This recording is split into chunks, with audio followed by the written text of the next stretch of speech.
7 minutes after the hour this Saturday morning. To break it down even further, we're going to bring in Brian Claypool. He's a trial attorney. Brian, thanks for being with us on your Saturday. Appreciate it.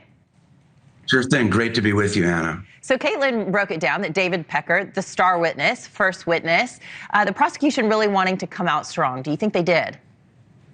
Well, I think it's a mixed bag. I think on one hand, what the prosecution did with David Pecker is they gave the jury these salacious facts, right, of these backroom deals that are taking place with the National Enquirer, with Michael Cohen, with former President Trump and David Pecker. And Caitlin just talked about it, where they're buying stories and then they're quashing stories that are negative. There's been evidence of Karen McDougal, an alleged affair with her, an alleged affair with Stormy Daniel. So it almost sounded like a soap opera, right? Mm-hmm.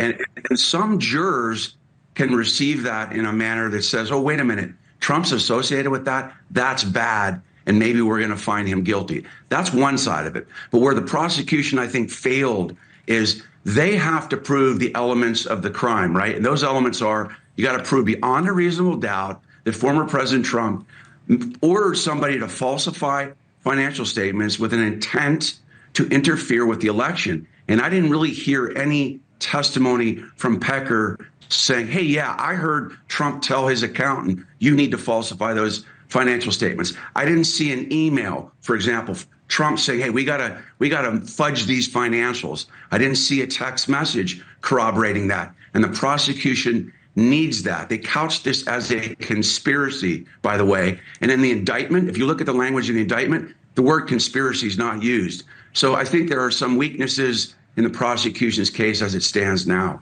Yeah, conspiracy really hard to prove in many different instances of different types of cases, right? I want you to hear this. The former president saying there is absolutely no case against me. This is absolute rubbish. Listen.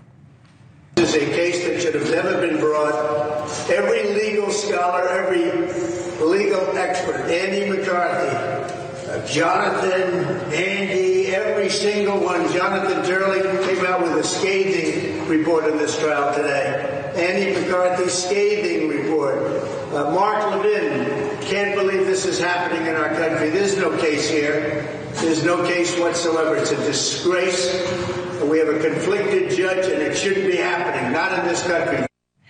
It's difficult to hear, but he's basically saying, I should be on the campaign trail. You're saying that I'm responsible for election interference in 2016. How about what's going on right now? Do you think there's any signs of election interference going on here? No, there's not election interference. I mean, former President Trump's campaigning.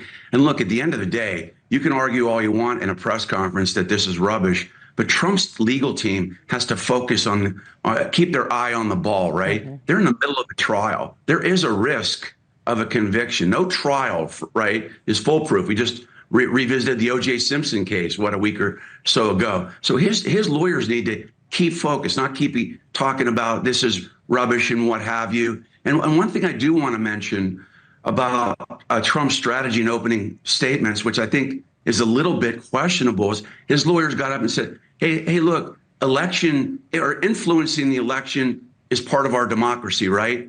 I think that was a mistake, because the better argument would have been that this alleged hush money payment had nothing to do with the election, right? Zero to do with the election, and everything about preserving my family, right? Because then you don't even get into this election interference issue. But now he's got to deal with it. One other point I wanted to make real quickly about David Pecker's testimony that actually helped Trump. Caitlin talked a little bit about it. Catch and kill schemes are legal.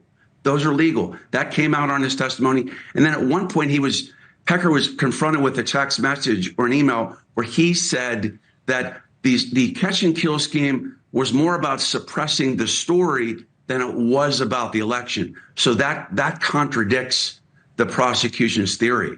Yeah, and of course, the former president denies these allegations ever happened in the first place of these affairs. Melania Trump not in the courtroom. You imagine this is not easy on her either. Brian Claypool, thank you for your time.